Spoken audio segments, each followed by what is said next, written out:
The world of art is filled with history, beauty, and emotion, but sometimes, some works are enveloped by strange stories and paranormal mysteries. One such piece of art that has captured the imagination of the public and the curiosity of researchers is the painting known as the Crying Boy.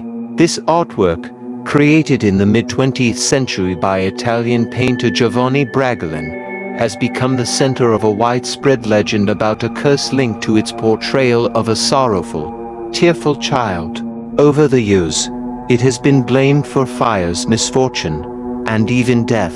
But is it truly cursed, or is the legend just an elaborate work of myth and coincidence?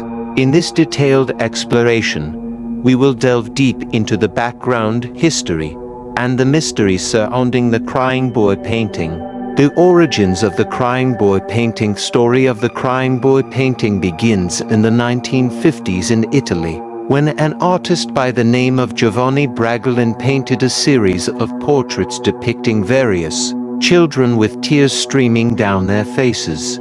These paintings were meant to be emotionally evocative, reflecting the sorrow and suffering often experienced by children in difficult circumstances. While many of the paintings were produced, one in particular stood out among the rest, the image of a young boy with dark, mournful eyes and tears running down his cheeks. The name Crying Boy was given to this particular painting, though it was actually just one among a series of similar works. Bragolin, whose full name was Bruno Amadio, did not intend for this painting to become a symbol of tragedy or misfortune. However, the painting began to gain attention beyond art circles, especially after it was marketed as mass-produced prints and sold widely in Europe, particularly in the UK. The boy in the painting is believed to be the subject of an unknown tragedy, a symbol of the suffering of children.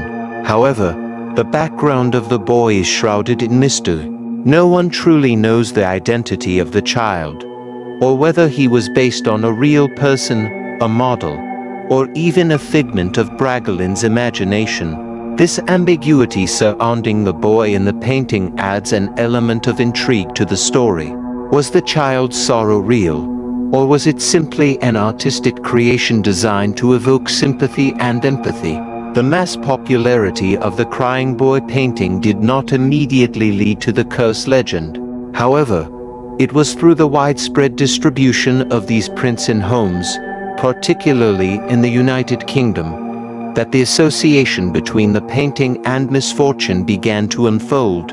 The curse emerges. Most prominent legend associated with the Crying Boy painting began to take shape in the early 1980s, particularly after a series of strange and tragic events linked to people who owned prints of the painting. The curse, as the story goes, starts with the tale of a string of house fires. The first notable incident occurred in 1985 in England, when a series of unexplained fires broke out in homes that were known to display the Crying Boy painting. In each case, the fires caused considerable damage, but remarkably, the painting itself remained completely unharmed. According to reports, the fire would rage through the house, burning everything in its path, but the Crying Boy would emerge unscathed, with no marks or damage to the painting itself. This unusual phenomenon sparked the imagination of local residents and the media, who began to speculate about the painting's mysterious connection to the fires. One of the most infamous cases involved a family who had a print of the Crying Boy hanging in their home. In 1985, a fire broke out in their house, causing extensive damage. However, despite the destructive nature of the fire, the Crying Boy painting was found hanging on the wall, completely untouched by the flames. According to the family, it was as though the painting had been protected by some unknown force, while the rest of their belongings had been consumed by the fire. News outlets soon caught wind of this strange event and started reporting on the curse of the painting. As more people came forward with similar accounts of fires and other misfortunes linked to the Crying Boy, the legend of the cursed painting began to grow. The curse was said to bring bad luck, destruction, and death to those who owned it, leading many to fear the painting and its supposed supernatural properties. The firemen's accounts. In addition to the reports from the homeowners, some firemen who had responded to the fires also contributed to the lore of the Crying Boy curse. They recounted strange occurrences in homes with the painting. One fireman, in particular, was quoted as saying that in the homes where the Crying Boy was present, the fires would burn unnaturally, leaving the painting untouched while everything else was scorched. It was as if the painting had some kind of supernatural protection, allowing it to survive the flames when no other item in the home could. According to some accounts, when the firemen discovered the painting still hanging on the wall, they were shocked by its apparent immunity to the blaze. This strange phenomenon further fueled the belief that the painting was cursed and had some dark, otherworldly force behind it. One of the most dramatic incidents occurred in 1985, when several reports surfaced from the UK about fires in homes with Crying Boy paintings. In one case, the print was allegedly found unharmed in a house fire that completely destroyed the property. The fireman's testimony and the media frenzy surrounding these events contributed significantly to the growing legend of the painting's curse. The media frenzy as the stories of the cursed painting spread. The media seized on the mystery and sensationalized the events. Newspapers, tabloids, and TV shows covered the bizarre incidents, with some claiming that the painting was somehow linked to tragic events, like house fires, family deaths, and other misfortunes. One of the most notable media outlets to report on the Crying Boy curse was The Sun, a popular British tabloid. In 1985, they ran a sensational headline claiming that the Crying Boy painting was responsible for a series of house fires across the UK. This article sparked widespread public interest in the painting and its supposed curse, and soon people started to link all kinds of misfortune to owning the artwork. The connection between the painting and bad luck seemed undeniable. Many people reported experiencing problems after acquiring a print of the Crying Boy. These problems ranged from minor accidents to major misfortunes, leading some to believe that the curse was real.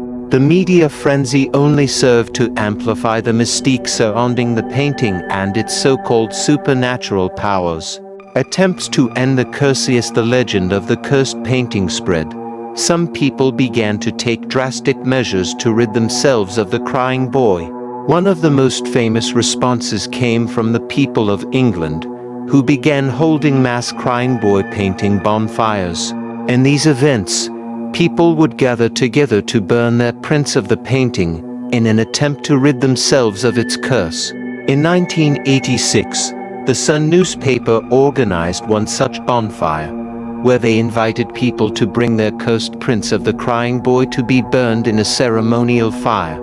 Hundreds of people responded to the call, and the event became a public spectacle. However, despite the mass burning of the prints, the curse seemed to persist, and the stories of misfortune continued.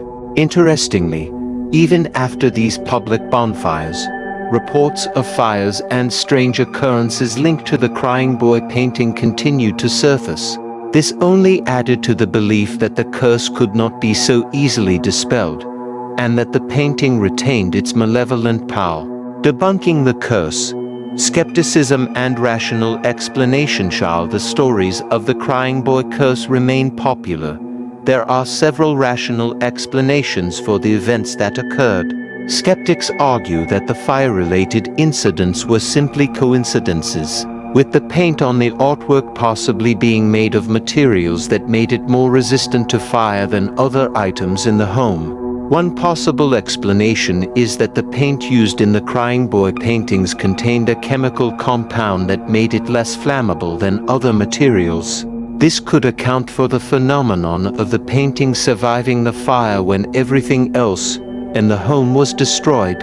Such chemical treatments were sometimes used in mass-produced artwork to make the paintings more durable and resistant to the elements. Additionally, some believe that the widespread reports of fires may have been exaggerated or misunderstood, with the media sensationalizing the incidents for the sake of a compelling story. The more the media reported on the curse, the more people may have come to associate any misfortune in their lives with the painting, furthering the legend. The legacy of the crying boy painting. Despite the rational explanations and debunking attempts, the legend of the crying boy painting has endured. The painting has become a part of popular culture and continues to be an object of fascination for those who enjoy tales of the supernatural and the unexplained. The crying boy remains one of the most famous examples of a cursed artwork in modern history.